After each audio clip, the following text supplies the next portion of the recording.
everybody, this is Caitlin here, and today we have another kind of discussion style video for today for Card Game Tuesday, mainly because spoilers have been coming out steadily for the new Force of Will set and whatever, and I haven't really thought of any new deck ideas in terms of like stuff that we currently have. So while I'm still like mulling over like different ideas or stuff, I thought it'd be cool to keep on date with like the news and stuff that's coming out and whatever. So last time the news that broke was that definitely the next cluster was going to be called the Lapis Cluster, and that our Vingolf set 2 was going to be based on Valkyria Chronicles. Now since then we've had a little bit more news in terms of what is going to happen in the Lapis Cluster. Not too much information, but like we've kind of gotten like an idea of what's going to happen from some of the spoilers from Battle for Ataratica. Saying that it's like so complicated.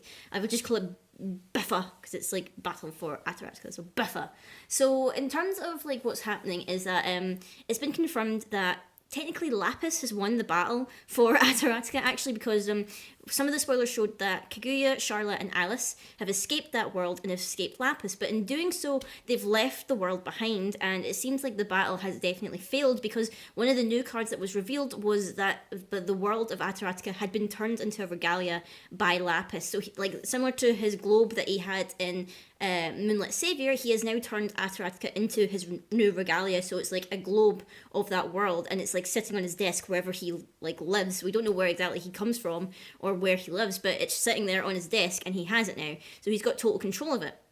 So he's technically won that battle, and like this new cluster that's going to be Lapis Cluster, it seems to be hinting that he's going to return to Grimm's World. I don't know if Grimm's World actually has a name. I didn't like look into that, but he's going to go to Grimm's World apparently, because it was revealed that this cluster will have 5 starter decks, kind of similar to what the Alice Cluster have, but these are going to be a bit different because they were said that they're going to be like sort of like almost luxury starter decks, because it comes with a starter deck. I think it came with 2 boosters and a set of dice, I believe was what the item description was, and I think there would be 5, so basically 1 for each colour will. And it seemed like it was describing how the fight is going to be led by Grimm's son, which we had a kind of like inkling as to what Grimm's fate was or whatever, because in one of the lore stories posted by Jordan, Feasting and Zero were talking about training Grimm's son into like in terms of magic and stuff. So I think it'll be really interesting. I don't know who Grimm married in order to have a son. I would like to think Pandora, because they had a thing going on or whatever, but you know, you never know. So it seems like Lapis has got set sight on Grimworld now. We're going back there. Whether Kaguya, Alice, and Charlotte are going to show up again, we don't know. It's like literally says that they're missing, that they've not came back, so we don't know where they are right now. So this is going to be like the story of Lapis versus Grimm's World, which I think will be pretty interesting, which is probably what the creator was meaning when he meant that we're going to return to Grimm, is that we're literally going to return to Grimm's World. Now, in terms of card gameplay or whatever, I don't know whether this means that we're going to end up getting some reprints in this cluster, because obviously once Lapis comes in, Grimm cluster will rotate out, which, you know, a lot of people are sad about, because they're going to lose a lot of cards that they like. They're going to lose like Thunder, they're going to lose like Cheshire Cats, you know, they're going to lose so much stuff that you know, people are going to miss out on. But then at the same time, you never know, they might actually reprint some stuff. I don't know if they'll reprint everything, because I mean, we are probably grateful that like Lancelot, Percival, those kind of cards, they got reprints in this Alice Cluster, so we still have them.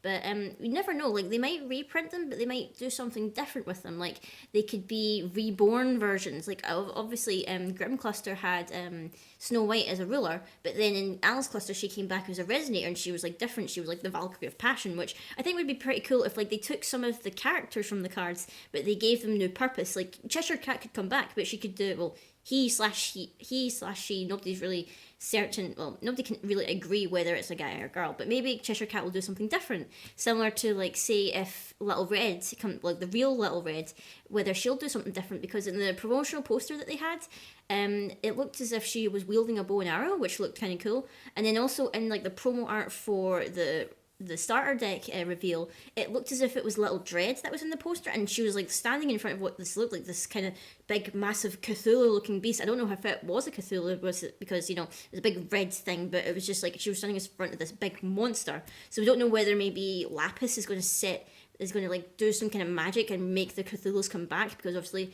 Kaguya made them like regress into like humans, I think was what happened in that one.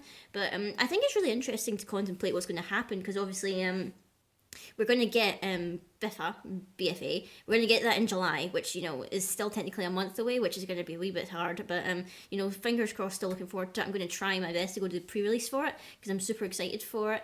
But, I'm really excited for what Lapis Cluster bring. I think it'll be quite cool if we're following Lapis instead of Alice. Also, since, we're technically following the villain, I'm not quite sure how that's going to play out because obviously Lapis is the big bad guy. So we don't know why, we're naming this cluster after him if he's our ultimate villain that we're facing off against. And, now that I think about it, even, maybe Valentina will make a comeback because, spoiler alert, if you've not seen the recent spoilers for Force of Will for BFA, she's possessed Priscia's body. So she's technically the only, Seven King to survive because it seems like she's taken over Priscia's body. So we don't know whether Priscia is dead and gone now because obviously Valentina's in control of her body, or maybe it's like a Jekyll and Hyde situation, similar to, the shift mechanic. Maybe Priscia can regain control at some point while Valentina is, doing her evil things. But it seems Valentina's main goal now is to get Alice, and I don't know whether it's because she still wants to own Alice or whether she wants to possess her body. Because she's always going about how she loves beautiful things, and since she's lost her body, she might want to find the next beautiful thing to become her new body, which she originally saw was Alice. Which I think that would be pretty cool if Valentina made some kind of comeback, maybe I don't know, second, third part of the Lapis Cluster, whatever. And, we don't know whether Alice is going to make a comeback or Kaguya. I'd love to see more from Feast and Zero because they were pretty cool. I loved them. Maybe you could catch up with Little Red. I'm trying to think anyone else that I'd like to see. Lumia would be cool. I'd like to see what Lumia's up to. And maybe even Sherazade, because Sherazade was a big part of the storytelling aspect of it and whatnot. So I'm really excited, and obviously meeting Grimm's son, which I think would be pretty cool because don't know his name or anything like that. I think it'd be pretty neat to meet his son and maybe find out more about his mother and how he's been raised or whatever, and how he's going to deal with the threat of Lapis. I think would be pretty cool. In terms of any other news, I'm trying to think if there's anything else.